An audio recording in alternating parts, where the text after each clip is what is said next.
सभी दोस्तों को मेरा नमस्कार। आप सभी स्टूडेंट्स का हमारे YouTube चैनल में स्वागत है। आज है 4 नवंबर और 4 नवंबर तक की एग्जाम के पॉइंट ऑफ व्यू से जो भी इंपॉर्टेंट अपडेट्स हैं वो हम यहाँ पर देख लेते हैं। पहला क्वेश्चन है, संघाई सहयोग संगठन के सदस्य देशों के प्रमुखों की 21वीं वर्चुअल बैठक में भारत का प्रतिनिधित्व किसने किया है? ऑप्शन इसमें नरेंद्र मोदी, अजीत डोभाल, द्रौपदी मुर्मू या फिर एस जयशंकर। इसका करेक्ट आंसर है एस जयशंकर। विदेश मंत्री डॉक्टर एस जयशंकर ने हाल ही में आयोजित संघाई सहयोग संगठन के सदस्य देशों के प्रमुखों की 21वीं वर्चुअल बैठक में हिस्सा लिया है। व्यापार और आर्थिक एजेंडे पर केंद्रित संघाई सहयोग संगठन की यह बैठक हर साल आयोजित की जाती है। यहाँ पर हम बात करें संघाई सहयोग संगठन से संबंधित कुछ महत्वपूर्ण जानकारी की। यह यूरेशियाई क्षेत्र में स्थिरता बनाए रखने के लिए एक राजनीतिक, आर्थिक और सैन्य संगठन है। इसकी स्थापना वर्ष 2001 में हुई थी। इसका मुख्यालय बीजिंग, चीन में स्थित है। इस संगठन की आधिकारिक भाषा चीनी और रूसी है।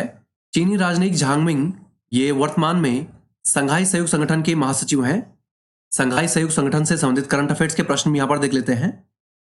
वर्ष 2023 में संघाई सहयोग संगठन शिखर सम्मेलन की मेजबानी ये कौन सा देश करेगा? इसका आंसर है भारत। संघाई सहयोग संगठन शिखर सम्मेलन 2022 ये कहां पर आयोजित हुआ है? इसका आंसर है समरकंद, उज्बेकिस्तान। संघाई सहयोग संगठन शिखर सम्मेलन 2022 में भारत का प्रतिनिधित्व किसने किया है? इसका आंसर है प्रधानमंत्री नरेंद्र मोदी। अगला क्वेश्चन है, केंद्रीय कैबिनेट ने ईटानगर, अरुणाचल प्रदेश में बने नए ग्रीनफील्ड एयरपोर्ट को क्या नाम देने की मंजूरी प्रदान की है? ऑप्शन इसमें नोजुल बेस, डोनी पोलो, जोलोंग सेंट्रल या फिर इनमें से कोई नहीं। इसका करेक्ट आंसर है डोनी पोलो। केंद्रीय मंत्रिमंडल ने अरुणाचल प्रदेश की राजधानी ईटानगर के होलोंगी में नवनिर्मित ग्रीनफील्ड हवाई अड्डे का नाम डोनी पोलो एयरपोर्ट रखने के प्रस्ताव को मंजूरी प्रदान की है। 4100 वर्ग मीटर में फैले इस हवाई अड्डे को एयरपोर्ट अथॉरिटी ऑफ इंडिया द्वारा केंद्र और राज्य सरकार की मदद से विकसित किया जा रहा है। यहां पर हम बात करें भारत में एयरपोर्ट के क्षेत्र से संबंधित कुछ महत्वपूर्ण जानकारी की। एयरपोर्ट अथॉरिटी ऑफ इंडिया ये भारत में एयरपोर्ट के निर्माण, उन्नयन, रखरखाव और प्रबंधन के लिए जिम्मेदार संस्था है। यह भारत सरकार के नागरिक उड्डयन मंत्रालय के अंतर्गत एक वैधानिक निकाय है। इसकी स्थापना 1 अप्रैल 1995 को हुई थी। यह भारतीय विमानपत्तन प्राधिकरण अधिनियम 1994 के द्वारा स्थापित किया गया था। इसका वर्तमान में मुख्यालय राजीव गांधी भवन, सफदरगंज हवाई अड्डा, नई दिल्ली में स्थित है। वायुयान सेवाओं से संबंधित करंट अफेयर्स के प्रश्न यहां पर देख लेते हैं। आधिकारिक एयरलाइन गाइड रिपोर्ट के अनुसार दुनिया का 10वां सबसे व्यस्त हवाई अड्डा कौन सा है? इसका आंसर है इंदिरा गांधी अंतर्राष्ट्रीय हवाई अड्डा। हाल ही में डीजीसीए ने उड़ीसा के किस हवाई अड्डे को क्षेत्रीय कनेक्टिविटी योजना के तहत वाणिज्यिक उड़ानों हेतु मंजूरी प्रदान की है? इसका आंसर है जयपुर हवाई अड्डा। दुनिया के सबसे बड़े यात्री विमान एयरबस A380 ने बेंगलुरु के किस एयरपोर्ट पर अपनी पहली लैंडिंग की है? इसका आंसर है कैंपेगौड़ा अंतर्राष्ट्रीय हवाई अड्डा। अगला क्वेश्चन है, इनमें से किसने हाल ही में भारत के रक्षा सचिव का पदभार ग्रहण किया है? ऑप्शन इसमें गिरधर अरमाने, भास्कर सेन, श्वेता घोष या फिर विजय माथुर। इसका करेक्ट आंसर है गिरधर अरमाने। आंध्र प्रदेश कैडर के 1988 बैच के भारतीय प्रशासनिक सेवा के अधिकारी गिरधर अरमाने ने रक्षा मंत्रालय में रक्षा सचिव के रूप में अपना पदभार ग्रहण किया है। इससे पहले ये सड़क परिवहन और राजमार्ग मंत्रालय में सचिव के पद पर कार्यरत थे। यहाँ पर हम बात करें रक्षा मंत्रालय से संबंधित कुछ महत्वपूर्ण जानकारी की। भारत और इसके हर भाग की सुरक्षा सुनिश्चित करने की जिम्मेदारी ये रक्षा मंत्रालय के पास है। रक्षा मंत्रालय 4 विभागों का सम्मिलित रूप है। इसमें रक्षा विभाग, रक्षा उत्पाद विभाग, रक्षा अनुसंधान एवं विकास विभाग और पूर्व सैनिकों के कल्याण और वित्त विभाग इसमें शामिल हैं। वर्तमान में भारत के रक्षा मंत्री राजनाथ सिंह हैं, जबकि वर्तमान में भारत के रक्षा राज्य मंत्री अजय भट्ट हैं। रक्षा क्षेत्र से संबंधित करंट अफेयर्स के प्रश्न यहां पर देख लेते हैं। हाल ही में सशस्त्र सेना शहीद कल्याण कोष के लिए मां भारती के सपूत नाम से वेबसाइट किसने लॉन्च की है? इसका आंसर है रक्षा मंत्री राजनाथ सिंह। भारत ने हाल ही में किस देश के साथ मिसाइल, रॉकेट और अन्य हथियारों की निर्यात हेतु एक समझौता किया है? इसका आंसर है आर्मेनिया। हाल ही में हिंदुस्तान एयरोनॉटिक्स लिमिटेड द्वारा निर्मित कौन सा स्वदेशी लड़ाकू हेलीकॉप्टर भारतीय सेना में शामिल हुआ है? इसका आंसर है प्रचंड। अगला क्वेश्चन है, हाल ही में संयुक्त अरब अमीरात में शारजाह के शासक ने शारजाह अंतर्राष्ट्रीय पुस्तक मेले के किस संस्करण का उद्घाटन किया है? ऑप्शन इसमें 31वां, 22वां, 41वां या फिर 46वां। इसका करेक्ट आंसर है 41वां। संयुक्त अरब अमीरात के शारजाह में स्प्रेड द वर्ड विषय पर अंतर्राष्ट्रीय पुस्तक मेले का 41वां संस्करण ये हाल ही में शुरू हुआ है। इस मेले में भारत सरकार का प्रकाशन विभाग भी अपने प्रकाशन प्रदर्शित कर रहा है। यहाँ पर हम बात करें संयुक्त अरब अमीरात से संबंधित कुछ महत्वपूर्ण जानकारी की। यह मध्य पूर्व एशिया में स्थित एक देश है। इसकी राजधानी आबू धाबी है। यहाँ की राजभाषा अरबी है। इस देश में संघीय संवैधानिक राजशाही सरकार है। यहाँ की आधिकारिक मुद्रा यूएई दिरहम है। फारस की खाड़ी में स्थित आबू धाबी, दुबई, शारजा सहित 7 राज्यों से मिलकर संयुक्त अरब अमीरात बना है। खाड़ी देशों से संबंधित करंट अफेयर्स के प्रश्न भी यहाँ पर देख लेते हैं। हाल ही में किस देश ने पहली बार हैलोवीन महोत्सव बनाया है? इसका आंसर है सऊदी अरब।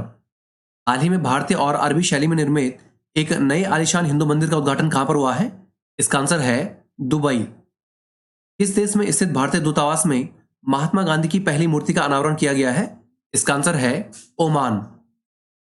अगला क्वेश्चन है सिविल एयर नेविगेशन सर्विसेज संगठन के 3 दिवसीय सम्मेलन की मेजबानी किस भारतीय राज्य ने की है?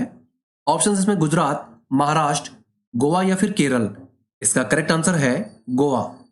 गोवा ने 1 से 3 नवंबर 2022 तक 3 दिवसीय सिविल एयर नेविगेशन सर्विसेज संगठन के सम्मेलन की मेजबानी की है। इस संगठन का उद्देश्य भविष्य में हवाई यातायात सेवा को अत्याधुनिक तकनीक के साथ यातायात प्रबंधन को मजबूती देना है। यहाँ पर हम बात करें गोवा से संबंधित कुछ महत्वपूर्ण जानकारी की। गोवा की राजधानी पणजी है। यहाँ की राजभाषा कोंकणी है। गोवा की राजधानी पणजी ये मांडवी नदी के तट पर स्थित है। इस राज्य का उच्च न्यायालय मुंबई हाईकोर्ट के न्यायिक क्षेत्र में आता है। गोवा 19 दिसंबर 1961 को केंद्र शासित प्रदेश के रूप में स्वतंत्र हुआ था। वर्ष 1987 में गोवा को पूर्ण राज्य का दर्जा मिला था। वर्तमान में गोवा के मुख्यमंत्री प्रमोद सावंत हैं। हाल ही में भारत में हुए प्रमुख सम्मेलनों से संबंधित प्रश्न भी यहाँ पर देख लेते हैं। प्रधानमंत्री नरेंद्र मोदी ने पीएम किसान सम्मान सम्मेलन 2022 का उद्घाटन कहां पर किया है? इसका आंसर है नई दिल्ली। इंटरपोल की 9वीं जनरल असेंबली ये कहां पर आयोजित हुई है? इसका आंसर है नई दिल्ली। केंद्रीय पर्यावरण मंत्री भूपेंद्र यादव कहां पर आयोजित पर्वतीय विकास शिखर सम्मेलन 2022 के उद्घाटन सत्र में शामिल हुए हैं? इसका आंसर है लेह। अगला क्वेश्चन है प्रोफेसर रमेश अरोड़ा को भारत का पहला डॉक्टर राजेंद्र प्रसाद पुरस्कार किसने प्रदान किया है? ऑप्शंस में द्रौपदी मुर्मू, जगदीप धनखड़, निर्मला सीतारमण या फिर जितेंद्र सिंह। इसका करेक्ट आंसर है जगदीप धनखड़।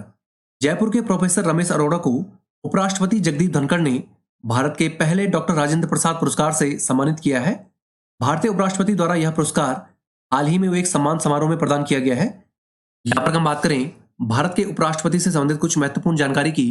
संविधान के अनुच्छेद 63 में उपराष्ट्रपति का वर्णन किया गया है। संविधान में उपराष्ट्रपति पद का प्रावधान अमेरिका के संविधान से लिया गया है। भारत का उपराष्ट्रपति राज्यसभा का पदेन सभापति होता है। उपराष्ट्रपति पद हेतु न्यूनतम आयु 35 वर्ष होनी चाहिए। उपराष्ट्रपति अपना त्यागपत्र राष्ट्रपति को सौंपता है। प्रमुख पुरस्कारों से संबंधित करंट अफेयर्स के प्रश्न भी यहां पर देख लेते हैं।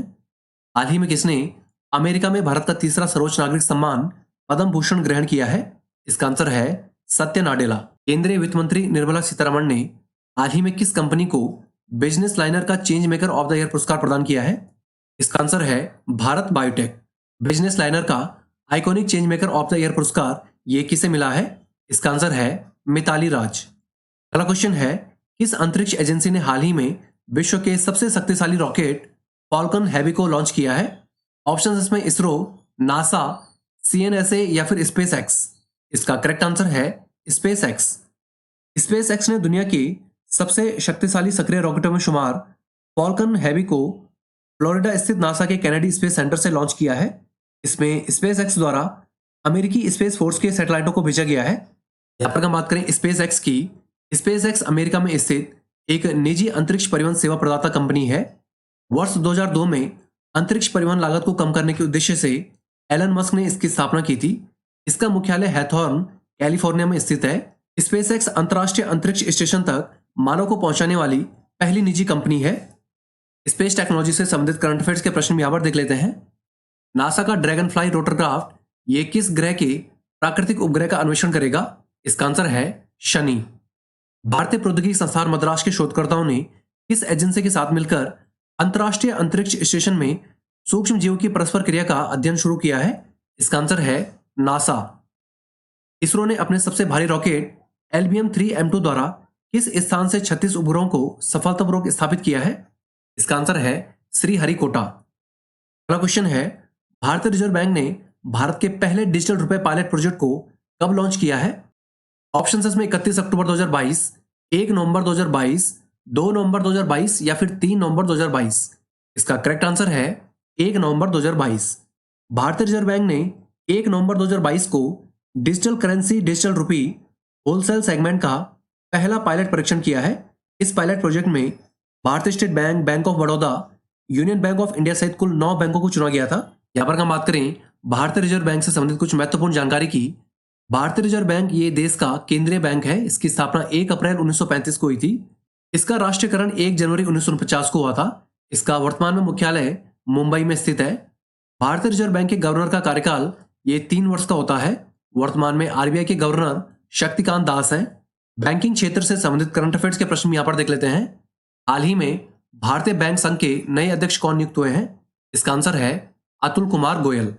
हाल ही में डिजिटल रुपए पर एक प्रायोगिक प्रोग्राम ये किसके द्वारा शुरू किया गया है? इसका आंसर है भारतीय रिजर्व बैंक। हाल ही में किसने अत्याधुनिक पर्यवेक्षी निगरानी प्रणाली दक्ष को लॉन्च किया है? इसका आंसर है भारतीय रिजर्व बैंक। यहां पर हम बात करें महत्वपूर्ण दिवस की, 2 नवंबर को ऑल सोल्स डे के रूप में मनाया जाता है। इसके अलावा 1 नवंबर को विश्व शाकाहारी दिवस, 31 अक्टूबर को राष्ट्रीय एकता दिवस, 29 अक्टूबर को विश्व स्ट्रोक दिवस और अंतर्राष्ट्रीय इंटरनेट दिवस, 28 अक्टूबर को अंतर्राष्ट्रीय एनिमेशन दिवस और 27 अक्टूबर को विश्व श्रव्य दृश्य विरासत दिवस के रूप में मनाया जाता है। पिछले क्वेश्चनों का रिवीजन के साथ साथ कुछ इंपॉर्टेंट वन लाइनर्स में यहाँ पर देख लेते हैं। केंद्रीय कैबिनेट ने ईटानगर अरुणाचल प्रदेश में बने नए ग्रीनफील्ड एयरपोर्ट को डोनी पोलो एयरपोर्ट नाम देने की मंजूरी प्रदान की है। मेघालय के मुख्यमंत्री कॉनरेड के संगमा ने राज्य में नागरिक संचार प्रोग्राम को लॉन्च किया है। हाल ही में गिरधर अरमाने ने भारत के रक्षा सचिव का पदभार ग्रहण किया है। शाहजहां के शासक ने हाल ही में शाहजहां अंतर्राष्ट्रीय पुस्तक मेले के 41वें संस्करण का उद्घाटन किया है। आयकर विभाग ने राष्ट्रीय एकता दिवस के अवसर पर हरित आयकर पहल को लॉन्च किया है। गोवा ने सिविल एयर नेविगेशन सर्विसेज संगठन के 3 दिवसीय सम्मेलन की मेजबानी की है। विभिन्न राज्यों के 63 पुलिसकर्मियों को हाल ही में गृह मंत्रालय की ओर से विशेष ऑपरेशन मेडल से सम्मानित किया गया है। भारतीय उपराष्ट्रपति जगदीप धनखड़ ने प्रोफेसर रमेश अरोड़ा को भारत का पहला डॉक्टर राजेंद्र प्रसाद पुरस्कार प्रदान किया है। हाल ही में प्रधानमंत्री नरेंद्र मोदी ने राजस्थान में स्थित मनगढ़ धाम को राष्ट्रीय स्मारक घोषित किया है। अंतरिक्ष एजेंसी स्पेस एक्स ने हाल ही में विश्व के सबसे शक्तिशाली रॉकेट फॉल्कन हैवी को लॉन्च किया है। हाल ही में सामाजिक कार्यकर्ता इलाबेन भट्ट का निधन हुआ है। भारतीय रिजर्व बैंक ने 1 नवंबर 2022 को भारत के पहले डिजिटल रुपए पायलट प्रोजेक्ट को लॉन्च किया है। विदेश मंत्री डॉक्टर एस जयशंकर ने संघाई सहयोग संगठन के शासन अध्यक्षों के परिषद की 21वीं वर्चुअल बैठक में भारत का प्रतिनिधित्व किया है। तो दोस्तों आज के लिए इतना ही। चैनल के साथ जुड़े रहें, चैनल को लाइक सब्सक्राइब करें और अपने दोस्तों के साथ शेयर भी करें। Thank you all, best of luck. मिलते हैं आपको अगली वीडियो के साथ।